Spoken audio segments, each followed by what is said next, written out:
গরম শেষ হয়ে বৃষ্টির দিন চলে আসলো। দেখি খালি প্রায় মেঘলা মেঘলা লাগে। দুদিন ধরে আবার একটু মাঝখানে একটু বৃষ্টি হয়েছিল রাতে, তো মেঘলা মেঘলা লাগে। বৃষ্টির দিন চলে আসলো, গরম শেষ বৃষ্টির দিন চলে আসলো।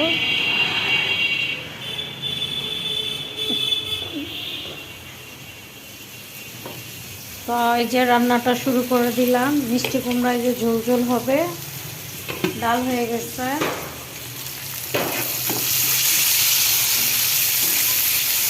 তো হাই গাইস, আসসালামু আলাইকুম। আশা করি সবাই ভালো আছেন। তো আজকে কি রান্না করবো তাই আপনাদের সাথে শেয়ার করব।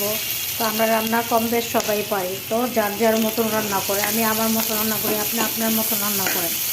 তাই এটা, তো আমি কীভাবে রান্না করবো সেটাই একটু আপনাদের সাথে একটু শেয়ার করবো। আমরা সবাই রান্না করতে পারি, আমরা সবাই এক্সপার্ট।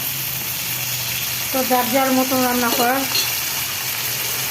তার কাছে এক্সপার্ট। তো আমি আজকে কীভাবে রান্না করবো সেটাই আপনাদের সাথে একটু শেয়ার করবো। তো আমি পেঁয়াজটা ভেজে নিচ্ছি লবণ দিয়ে। এখন আদা রসুন দিয়ে দিলাম।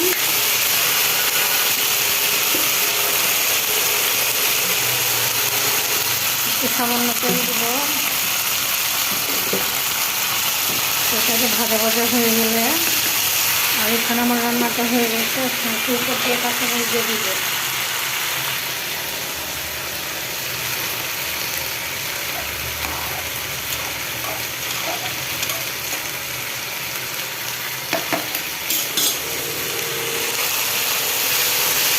এটা আমার ভাজা ভাজা হয়ে গেছে মশলা।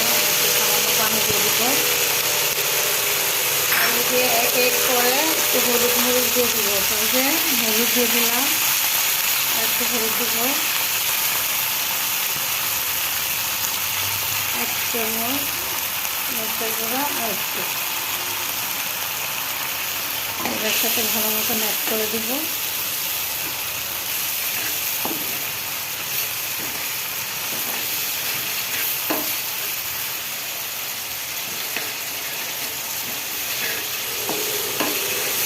যত কষাবেন ততই মজা, যত কষাবেন ততই মজা। সব জিনিসই কষানোর উপরে ডিপেন্ড করে আপনার রান্নাটা।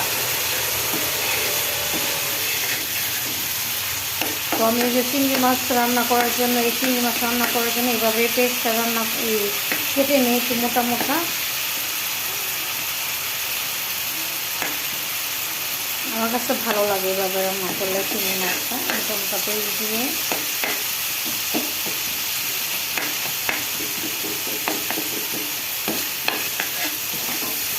তো আমার এটা কষানো শেষ হলো। আমি এই যে চিংড়ি মাছগুলো ধুয়ে রাখছি, এটা দিয়ে দিব।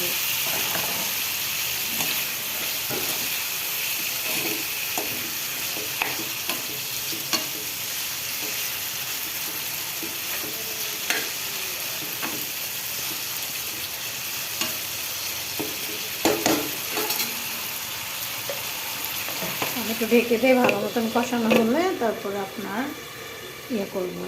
তো আজকে যে কলা নিয়ে আসছিলো, আর এই যে সাদা ডিম পাইছিলাম। তো আমি মনে করছিলাম এটা হাঁসের ডিম, পরে দেখি না এটা মুরগির ডিম সাদা। তো নিয়ে আসলাম, ভালোই লাগলো মুরগি সাদা ডিম। তাও আমি নিয়ে আসলাম, কিন্তু খেতে অতটা মজা না। লাল ডিমই মজা, কিন্তু খেতে এতটা মজা না। কীরকম জানি আপনার ডিম পোস্ট করলে ছেড়ে ছেড়ে দেয় কীরকম জানি, কিন্তু লালটাই ভালো, সাদাটা না। কিন্তু সাদাটা সুন্দর দেখে এর জন্য নিয়ে আসছি। ভুলেও আপনারা আনবেন না, ডিম পোস্ট করা যায় না, ছেড়ে ছেড়ে যায়। এমনি ভাজা হলে ভালো, কিন্তু ডিম পোস্ট হয় না, ছেড়ে ছেড়ে দেয়। তাই ভাবলাম না আপনাদের সাথে একটু শেয়ার করে ফেলি। তো আপনারা তো আমার ভালোবাসার মানুষ, তাই আপনাদের সাথে শেয়ার করবো না তো করবো কার কাছে। তো জন্য পাশে না, একা একাই কাজ করতে হইতেছে। তো বুঝে নিই, একটা সংসারের মধ্যে অনেক কাজ থাকে। একজন থাকলেও সেম কাজ, আর 5 জন থাকলেও সেম কাজই। এখন জন্নাপা আসতেছে না, ওনার ওই যে নাতিন হয়েছে, তাই গ্রামে গেছে উনি। এখন যাই না কবে আসবে। তো অলরেডি আজকে 3-4 দিন হয়ে গেছে। যাই হোক, অনেক কথার মাঝে কথা বলতে বলতে আমার রান্নাটাও প্রায় হয়ে গেছে, এটা কষানো হয়ে গেল। তো এখন আপনার আর একটু উল্টায় পাল্টাইয়া দিব।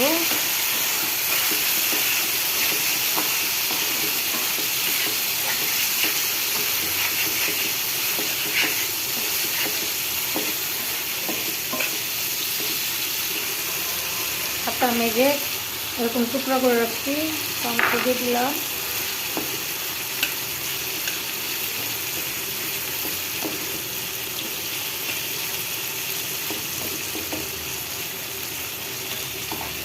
তারপরে যে কাঁচামরিচ কেটে রাখছি সেটার উপর দিয়ে এরকম দিয়ে দেবো। একটু ঝাল ঝাল খাবো, একটু ঝাল ঝাল না খেলে ভালো লাগবে না। তো আমার একটু পছন্দ হয়ে গেছে, আমি একটু সামান্য একটু পানি দিয়ে দেবো।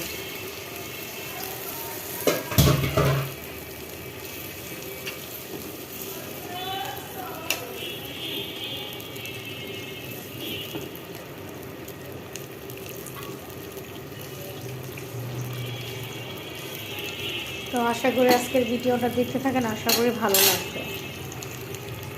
তো এই যে রান্না করতে গেলে কত যে হাঁড়ি পাতিল ময়লা হয়, এগুলো সব এই যে ক্লিন করে ফেললাম, চুলার পাড়েও ক্লিন করে ফেললাম। তো আজকে আমার রান্না বান্নাও শেষ করে ফেললাম তাড়াহুড়োয়, সব কিছু গুছাই ফেলছি। এখন চিংড়ি মাছের পর আমার যেহেতু আজকে ধন্যা পাতা নাই, আমি একটু জিরার গুঁড়া দিয়ে দেবো পরিমাণ মতো অল্প। এই যে জিরার গুঁড়া দিয়ে দিলাম, টেস্ট বাড়ানোর জন্য জিরার গুঁড়া দিয়ে দিলাম।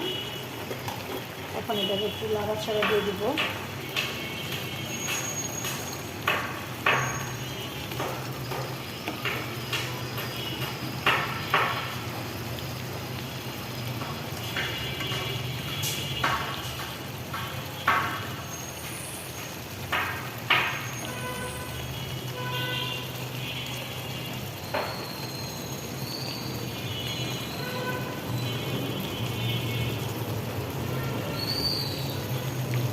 এত সুন্দর একটা গ্রাম বেরিয়েছে, আপনাদেরকে বলে বুঝাইতে পারবো না।